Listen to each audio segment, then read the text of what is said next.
If you love construction equipment and love talking about construction equipment, you're in the right place. We don't just talk horsepower and basic specs here on Machine Heads, we dig deep, detailing the why and how behind the features and improvements pushing the latest compact equipment forward. I'm your host, Wayne Grayson. Today on Machine Heads, we have a really fantastic conversation lined up for you with Darren Ashton. Darren is the product manager for compact equipment in the North American region for Volvo construction equipment. Now, as you might be aware, Volvo was really the first here in North America to kind of commercially release electric machines to the market here. They actually first showed off this technology back in 2019, I believe, at Bauma. At the Bauma show, where they kind of unveiled kind of their entire kind of idea around what electric machines should look like. Since then, they have released just about 4 or 5 machines, 3 of which are electric excavators. These machines include the ECR 25, the ECR 18, and the EC 18. So they basically have a 2 reduced tail swing models and a 0 tail swing model. We get into those specific machines here in this conversation with Darren, but we also kind of spend a lot of time talking about kind of like the current state of the industry, the current state of the market, I should say, around these electric machines, what customers are looking for, how customers have responded to these electric machines, how Volvo is actively kind of developing this technology. What is the grand kind of like overall, why are we doing this? Or why are these electric machines in the market in the first place? Why you should be considering one, but also talking about the rental versus buying aspects and how you can kind of get a good idea of these machines without making the full investment into purchasing one. It was a great conversation with Darren. We really appreciate it. Without further ado, let's get into our conversation today on Machine Heads with Darren Ashton of Volvo Construction Equipment. Darren Ashton, thank you so much for hopping on with us today to talk about electric excavators. Darren, how are you? I'm very well, Wayne. Thank you for having me on today. I want to start off with kind of like an overview of the state of this kind of segment of machines, whether it was ConExpo in 2020 and then again in ConExpo 2023 and the various kind of like trade shows and introductions in between. You know, electric machines have definitely been among the most popular kind of types of introductions of prototype or concept machines. There's a lot of ideas kind of floating around. You guys were actually the very first to put an actual machine into the field to the market here in North America and in the U.S. and Canada. Specifically with the 225 machines, the compact wheel loader and the compact excavator. And so talk a little bit about, what you guys have seen since the introduction. It's been a couple of years now since those have hit the market. Tell us what you've seen in terms of how demand has progressed over the last few years and what you guys have kind of learned from that little bit of a head start that you guys have had with getting actual machines into actual customers' hands. Well, thanks for the question, Wayne. Really what we've seen is that there is growth in that area. Now, if we're saying that it's, really fast growth, I think what we're noticing is that the early adapters have been able to get a hold of some of these machines. And you are correct, we're the first ones to commercialize it. So it gives us that head start to actually seeing the machines in action. Whereas prototypes, it's still, really limited the involvement that it gets into a construction site. So what we've learned over the time is that there is always concerns about electrification. And I think we've noticed that through the automotive and truck channels. And we have to help coach customers or potential customers through some of those problems or perceived problems that they will have. It always, when I'm talking to some of our dealers, it's about the demo, because a demo does create a different feeling around electrification. It also gives them some real-time data to see how quickly batteries consume with different things that they are doing. It gives more comfort and peace of mind when you get that demo out of the way. There is a lot of different input right now that is got people worried about it, and it's a piece of construction equipment. So it's always going to be better in certain applications it's designed for than maybe Right. using it in other applications. And as we see people see the machine and then go, we don't have noise and we don't have Right. pollution.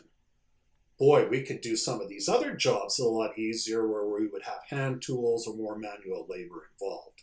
So I think that's sort of for us, that's sort of validating our position. You know, really it started with science-based targets and, you know, the desire as Right. Volvo being, you know, an environmentally focused company and has been since day one. It's one of our main core values that now we're starting to see customers we've never even seen before. And they're saying, wow, we can bring this excavator into a grocery store and do work over around these coolers where we would never do that before because it's in that foods environment. So Right. those are people now that are starting to look at it as a different tool, replacing manual labor with something that can be in some of these areas. So when we look back at the last couple of years, we kind of came out with, well, it's going to be a construction piece of equipment. Now it's got a lot of other different values. So I think that was really one of the main points to, you know, point out that we've learned the last couple of years. Yeah, no, absolutely. And I think too, it's tough working from the position of kind of like the typical way of putting new products out into this industry too, because you know usually the starting point is seeing it at a trade show, a static display. I mean, and you can run these things indoors. Obviously, it's one of the things they excel at, and you can see how quiet they are and everything else like that. But you know, one of the interesting things about the compact excavator itself, right, is you know at a certain size point, what you're doing is you're replacing a guy with a shovel, and so that's a pretty adaptable you know application there. You can use a shovel just about anywhere, and now you know this machine makes it even more efficient and more applicable to get that type of movement, or you know even if you're talking about like a tool carrier, or you know using this thing to move things around, as you mentioned in the grocery store or other indoor kind of applications.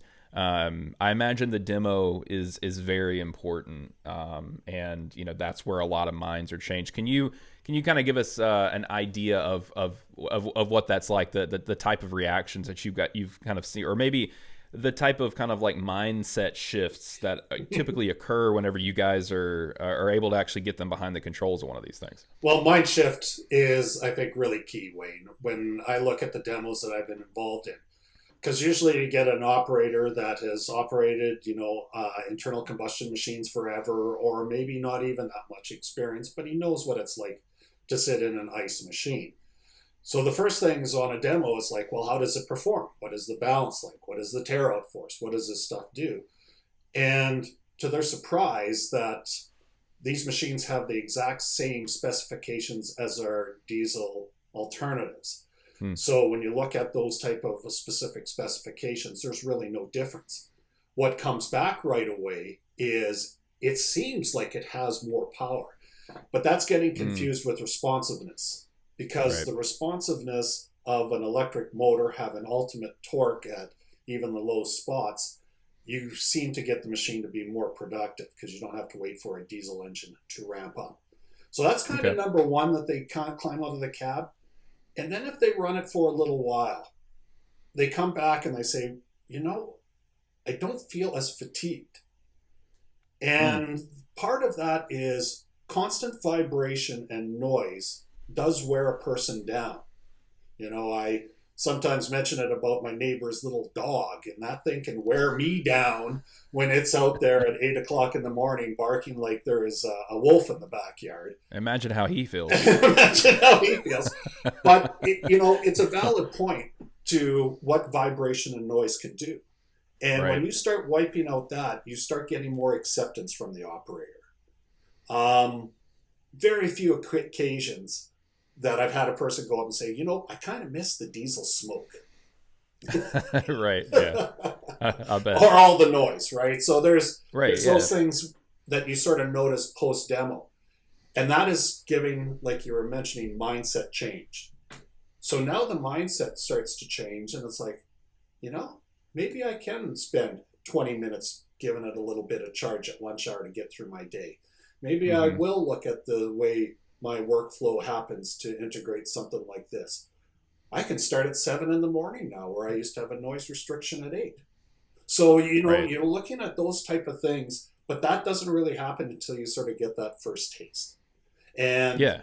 that's what I just completely enjoy, going to demos or open houses, that you'll have a group of people get into these machines with a lot of times a predetermined negative point of view.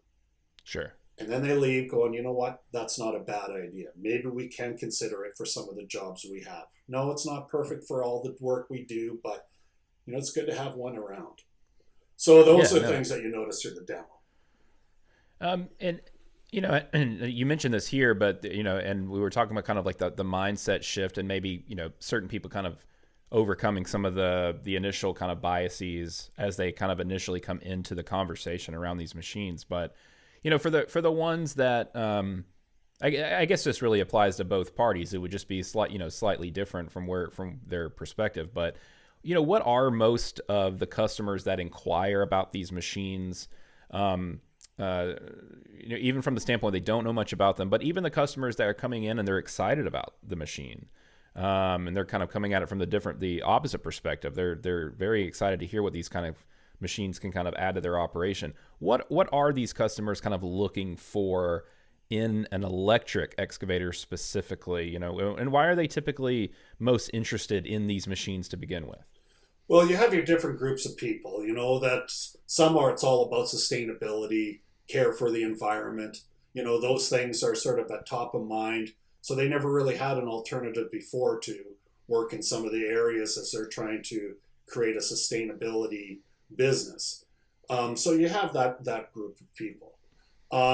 You have others that also have science-based targets, whether they be the larger companies or something along those lines as well.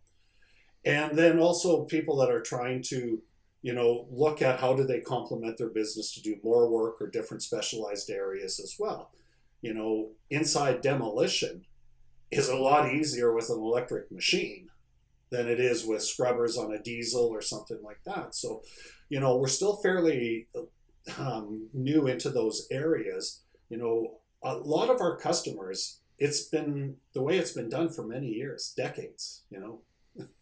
Right. Yeah. Totally. So it is, how do you change someone that's been successful doing it one way and say, okay, well, you gain this benefit? It really is a tentative listening to the sales reps and the teams that are out there that are promoting these products, to understand what is the reason. And if a person's coming in just to try to look at saving costs and stuff like that, that might not be the person at this point right now, unless he has something else. But there's Right. also customers that are have customers that don't want the smell, they don't want the noise. And some of our large telco customers now, as they upgrade the internet services and things near someone's house, if you put one of these machines are in that area, it helps them with their commitment to the environment and stuff like that as well. So Right. I think you have to look at it sort of from that micro and macro side of it. There's both that are going to be playing a role in that. But sustainability and these machines are very easy to move around. So being able to get charging locations, we're on our machines have an AC charging port on it, so it can go up to anything where you see a J1772, which is the common car thing. Right. You can find those quick chargers all over the place. So there's all those different factors, I think, that, when you take a look at, our customers wanting to do better for the environment as well.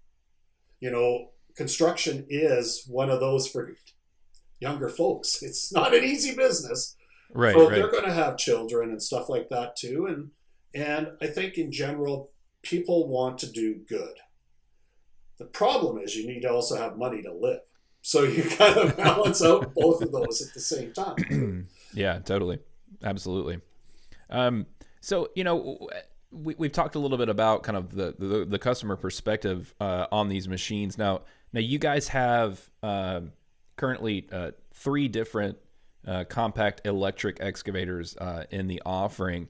Uh, Take us through those 3 models, kind of what the differences are between them, um, why you guys kind of chose to maybe enter the market with these size machines, and kind of like we'll get into the more of the specifics too, but just kind of give us a quick intro into the 3 electric excavators that Volvo currently has. Well, the ECR 25 was sort of our firstborn. It came out. What we were trying to do with that project and build that machine. So it had the performance of its diesel alternative, which we got the check mark for that. Physical size. So being able to have a footprint of a machine that a person had in the back, reduced tail swings, help in and around buildings and stuff like that as well. So it is physically the same size. The technology that we have at the time being able to give us approximately an 8-hour day. Now, when I say an 8-hour day, that's not continuous runtime.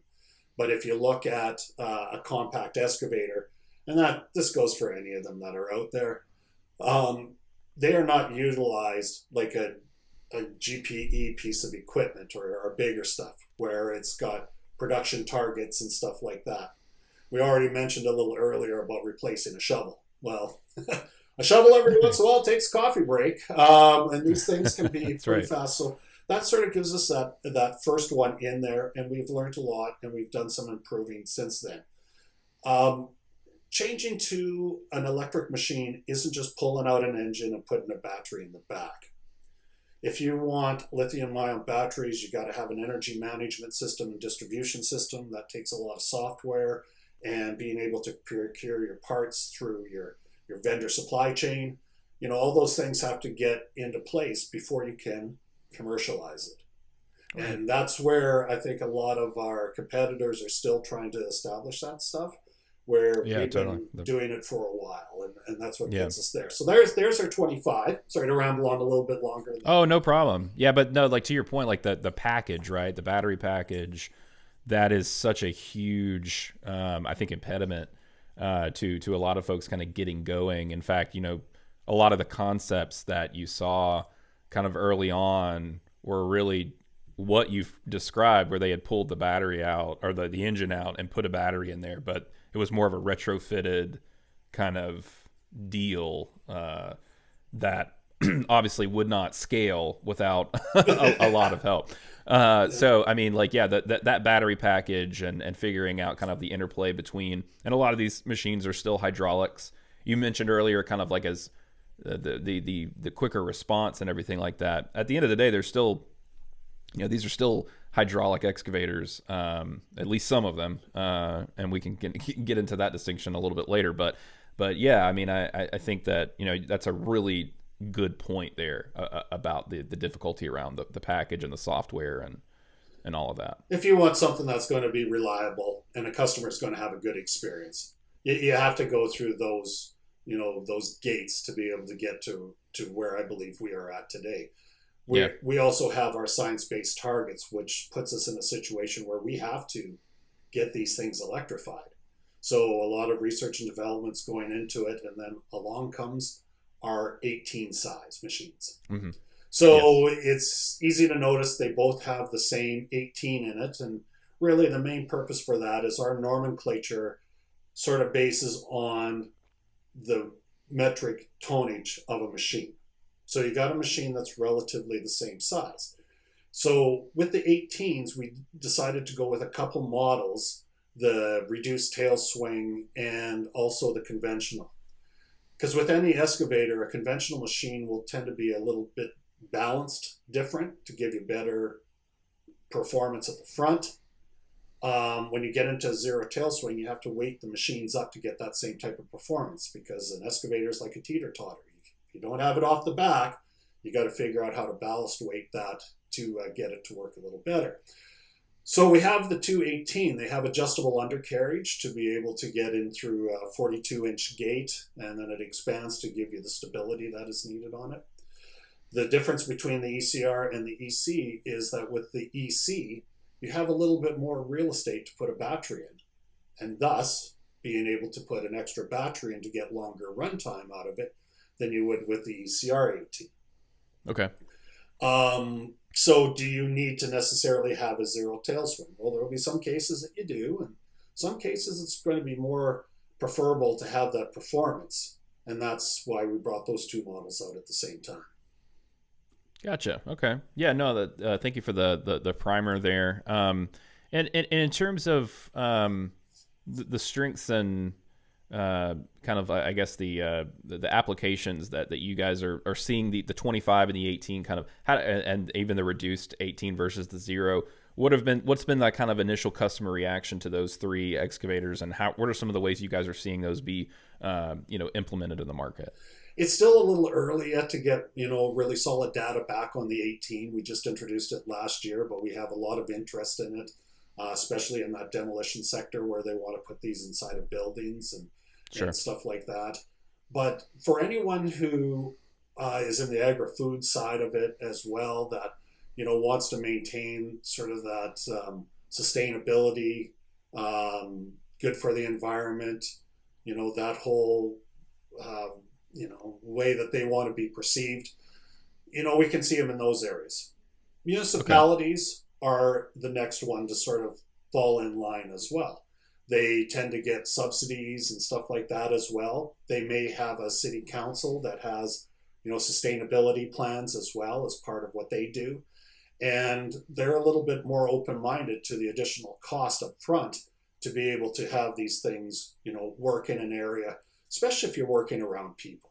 Like it is just so different when you're working around people, or if you have a guy that needs to work close to a house and he has that excavator as a complement, it's a lot easier to talk to the operator when you don't have an engine to talk over. Right. Yeah. So some of those things too add sort of that safety value to it. And, so we see that in those areas as well. But it's been a lot of different customers. So I can't just say, this is a segment that we're the strongest in. I think what I notice more is the regional areas where they're more involved in electromobility. California, comes to mind when I think about that, and their desire to get to net zero and stuff like that. So there's a little bit of that at play too when you take a look at it, and people's willingness to adapt their workflow to accommodate an electric machine. Okay. So with these three, I mean, you've got a 1.8 metric ton and a 2.5 metric ton in terms of size class, to give everybody kind of like an idea of in your head about where you might slot those in. And in terms of, you mentioned on the EC18 more room for battery, but how does maybe like range, or kind of like are all three of these machines rated for 8 hours in a day, or how do they kind of break down in terms of the range you can expect? You're looking at a little bit less out of the 25 as compared to the 18. The ECR 18 is about the same. Like their battery capacity in the 25 and the EC18 are both 20 kilowatts. Sorry, I have to look over at some of my notes. It's 20 kilowatts. The 18 is 16 kilowatts. Okay. The other thing, just, to sort of bear in mind, battery kilowatt hour battery storage is a cost per kilowatt hour. So the more battery you have, the more the battery is going to cost. So we go back into those economic situations on that. The 25 is a little bit larger. It also has a load sensing hydraulic system. So itself will consume more if it's being put to the task. Right. But with an electric machine, once you stop moving it, it stops consuming. Right. And that is basically the no idle side of it.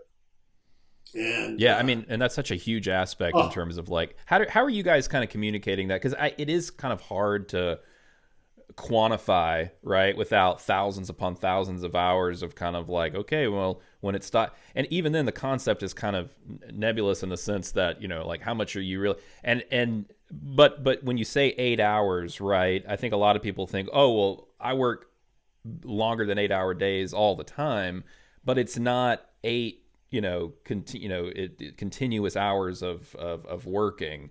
Explain kind of like how people should kind of like approach that kind of 8 hour rating, and the idea of no consumption while the machine is not being used. Well, so no consumption when the machine's being used is something that we've been talking about for a little while, even with our internal combustion engine units. And one of the things, we've had auto idle for quite a few years, but we have auto shutdown, which is another feature on our internal combustion engine units. So when I have people, or I'm training sales reps to go out and help sell these machines, when we talk about auto shutdown, the first thing that a lot of the reps will come up to me and say, it's to save fuel. Now, being the compact guy, when you say saving fuel, I know how much these things burn a day. So it's not really a true quantitative aha moment for a lot of people. Right. But I get them to talk about what is the residual value and how does that affect, or how does it get affected with the machine idling? Not only are you going to have increased maintenance costs with oils and stuff like that too, but if a person phones you up to buy your used machine, they're usually asking you two questions. One, how many hours and how much? Right. So right. With an auto shutdown, if you gain 20% of hours on your hour meter and you put 500 hours on a year, well, that's 100 over 3 years, that's 300. Well, the difference between an 1,800 hour compact excavator and a 1,500 hour can be different. And that just multiplies, hours from there. So I get people to try to realize that, when this machine isn't running now, it's not losing that time. Right. And I look at it as time loss on your asset more than some of the real small other things. And some people will heed that because it's their only machine. So when they look at their business, the majority of their business worth is that machine. Yeah, so, totally. I try to get people to recognize that and sort of talk through that. So now when you talk about electric stuff, really you're trying to say, how much more of your day are you going to get? Right. That's why it always goes into sort of standby position. I wouldn't say it's completely off because computers are ready to go, but it's creating, can you get an 8 hour day? Well, if you're hogging a trench for 7 hours, it ain't going to make it. And I'll be there to admit that. But look at your application and see if it makes sense. Do you have the open-mindedness and willingness to maybe adjust your workflow a little bit so you are midday charging? Are you getting, I had one person go to me the other day, well, I can't use it. I said, well, what do you use it for? He goes, well, I do cleanup and stuff around new housing developments. I said, okay. So does the house have power in it? Do the people that are building the house, do they use it for the drywalling, the lights and stuff like that? And he goes, oh yeah, they do. Well, all you really need is a 110 circuit to get some power into it. It's not the most fast and efficient. Right. But it can be utilized that way. So kind of rambled on there a little bit. Long story short, it is about knowing what you're doing with your machine. What are your objectives for buying it? We have something that will accommodate that. But yes, you're going to have to get used to the change or change some things yourself. And everyone's reluctant to change. Doesn't matter who you are. On that note, I want to kind of get into the kind of why behind the electric excavators, and I'm sure that you get this question a lot from a lot of people that kind of come into it, not even with skepticism, but just kind of like a healthy amount of kind of inquiry or questions or whatever. But like, why do you think? What are some of the things we've talked about? A few of them. But what are some of the things that electric excavators are doing better than non-electric excavators? But beyond that, kind of like, what is kind of the vision here? Because obviously we're still in the very early stages of this development. And I think a lot of customers probably have the question of, why are we even doing this? Like, if there's limited, we're seeing some counterpart type power and matching and everything on the smaller end. But like, what is the overall thing that we're working toward here to where it's worth putting up with kind of like the growing pains or whatever? What is kind of like the grand vision of these machines overall in Volvo's mind? Well, I think really what we're talking about, moving material, using machines to build the world we want to live in, is quite a big statement. So, what's our care to the environment? Well, with electric machines, there is a debate about carbon emissions, but there's other debates about other areas as well. So when you look at the grand scheme of things, you say, okay, well, there's pluses and minuses on both sides of the fence. But I know from electric and electric infrastructure, we talked about responsiveness before. Right. Autonomy loves responsiveness. Autonomy tends to like electric stuff. So as we get, dread I say the word AI, more involved into analyzing job sites and figuring out efficiencies, being able Mm-hmm. to gather data and communicate back that type of data will be better in an electric machine than necessarily what we've had with diesel alternatives, having to use them as sort of that base power. So I think that's part of it. And Okay. also, our science-based targets are very clear. We want to Yeah. be to that net zero, um, so our customers can be that too. If we're not there, they're not going to be there. So Yeah. when you take a look at 2050 and everything else, um, it's time to start learning. And I kid with my other product managers being the compact guy because I say smaller machines, smaller problems, bigger machines, bigger problems. So what do you want to Sure. learn on? And what are you going to find as you're learning new opportunities? Because opportunities will change. So when I Yeah. look at the big picture, that's what I really try to emphasize to people that will listen. You can talk as much as you want, but if you don't have the ears to listen, it doesn't matter. Well, I think that the word opportunities there is well put because I mean, if you think about the top revenue earning companies, and I mean we could say civil or earth moving or whatever, uh, these companies quickly moved into embracing the technology, and your mention of the fact that automation or AI or whatever combination of the two that you want to, that those go hand in hand with electrification, for sure. And that stuff is coming, and we don't exactly know what it will completely look like, but it is coming, and especially, and it's probably already halfway there when you talk about some of the bigger firms in the country, kind of like excited to put some of this stuff to use to get even more efficiency out of it. And when you talk about machine control, and the precision that type of technology can give you, and you think about like some of the road working applications, or building roads, building bridges, and the kind of the benefits of being extremely precise, being extremely on time, that some of the machine control, the early stages of that automation can kind of give you. That I think, and I know that stuff is kind of hard for a lot of folks to kind of like think about when day to day you're really just worried about kind of like your costs and everything else. But that does seem to be it really is kind of, we're at the beginnings of kind of like a much bigger kind of movement where everything is kind of, all of these different technologies are going to weave together at some point. But right now they're kind of on different their own paths and everything like that. But it is helpful to kind of keep that in mind of embracing the opportunity that's coming. And I think, Wayne, as well, it would be amiss for me not to say that the changing in demographics and what's important will drive some of this as well. Yeah. When you take a look at the urbanization that's happened over the last 20, 30 years, and more people moving into urban centers tend to be a little bit more progressive. How long is it going to be until they start limiting diesel engines to do infrastructure projects? So, I'm not trying to throw a scare factor into anyone. I'm not trying to do that.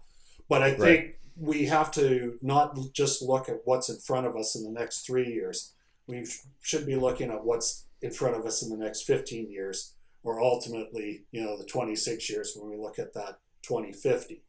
Yep. And, I've already started down the path. I haven't gotten as far as an electric car right now, but I do have a hybrid model that I just love. Hmm. Power tools in my backyard, a shed that's going off grid. Why am I doing these things? Because they do cost. But Right. I do gain a lot of benefits. One is I'm the guy out blowing leaves at 7 in the morning, and I can do it now. Whereas before I used to have to Yeah. wait till 8:39. I think that, for, companies themselves, it's time to start looking at it because this is not going away. No. And, there's lots of investments. It takes a long time for manufacturers to change, but they're changing. So just heed that warning. I guess is the Yeah, best I way mean, to put it. I I don't think that know else, right? you need to look no further than, I mean, the slate for, like, people that cover the industry, for that people that cover the equipment industry. The slate of trade shows was pretty static for a very long time, and now all of a sudden it includes CES, the Consumer Electronics Show, the biggest like tech trade show where there's new TVs and new computers and phones and screens and all this other stuff, and now there's excavators, showing up at those shows. So, yeah, it's not going anywhere. There's significant investment from just about all sides. Along those lines, I did want to talk a little bit about, I do want to. We'll end on kind of like a bigger picture, kind of future around electric excavators specifically, but for kind of everything we've talked about, kind of in mind. I want to talk about renting and buying and what some of the options are, what customers should kind of get in mind, because one of the things we mentioned is that renting is a great way to low risk, low investment kind of way to kind of like just see what these kind of machines can do in the field. Are your electric excavators available for rent? And tell us a little bit about the kind of maybe even from you guys' perspective, kind of like what you guys have faced in terms of getting partnerships with rental houses going, and what customers can kind of expect from that rental experience with a Volvo machine. So we have deployed some electric machines in through the rental channels, and there are some that are out there to rent, more in specific areas where electrification is more predominant than, say, I don't think that there's much to rent in the middle of Wyoming right now. But, Right. you go to some of these urban centers and you will be able to, rent one. So why to rent one as compared to buy one? Well, I think the purchase price of anything when it's new is a little bit daunting for some. Sure. Um, but before you even get to that, does your business model support the potential of an electrification of machine? What jobs that you can do that you may not be able to do right now, you can do with an electric machine. Rent one and try it. Start to learn. What are the limitations of these machines and build your own infrastructure around it to do that? Is it batteries that you need for shore power out in the middle of a field where there is no plug-in? Well, it wasn't that long ago. Everyone had a slip tank in the back of their pickup, so maybe it's something different now.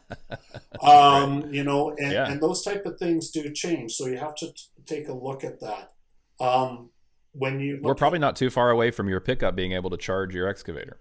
no, exactly, and maybe that's what it is, right? Yeah. So those are the things that I think you need to investigate first. Do you have a job where, man, we should try an electric one on this? Maybe it's doing some sort of service installation on an older house, or it's working around a hospital or something like that. Maybe you go in there and you have to replace trees. We've seen a tree job in a very high pedestrian traffic area, and you want to talk about a good show. That's a good show. When you have a bunch of people walking by you going, well, I can't hear that. Right. What do you, what do you mean there's a machine now that's electric? Oh, yeah, no, we've got these things. And they look at it, well, it doesn't really look different. And that's Right. kind of a compliment, too, because, yeah, they don't look different. Because when that cylinder breaks, if it does, we already have embedded a lot of the parts through our normal internal combustion channel. So Right. that's why, yeah, it's got an energy management system, some batteries, some chargers, and some inverters, and all this other stuff, which is pretty proven componentry. But it's the stuff that's ground engaging and things like that that you don't want to maybe stretch out too far. And that's where I think we have a nice balance on our excavators when you look at how that thing is put together. So, going back to your question, do you rent or do you buy? Well, it's hard to say. And what really it comes down to, I've had a person go to me, and I think as salespeople sometimes get a little bit sensitive about the price because it's always about the price. And I had one fleet manager go up to me and say, yeah, that's about the same cost as our D11 transmission. So it's not really that bad. I'm like, okay, yeah, okay. Now we're at a level that we can talk about electrification because the dollar thing got out of the way. Okay. So I hope that helps.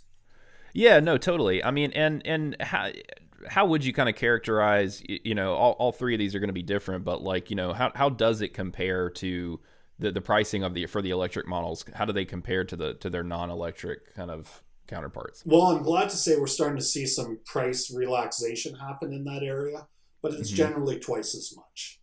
Okay. And, when you start looking at fuel consumption, oil changes, all that stuff, just on a normal Excel spreadsheet, it's going to be tough to make the numbers really look attractive.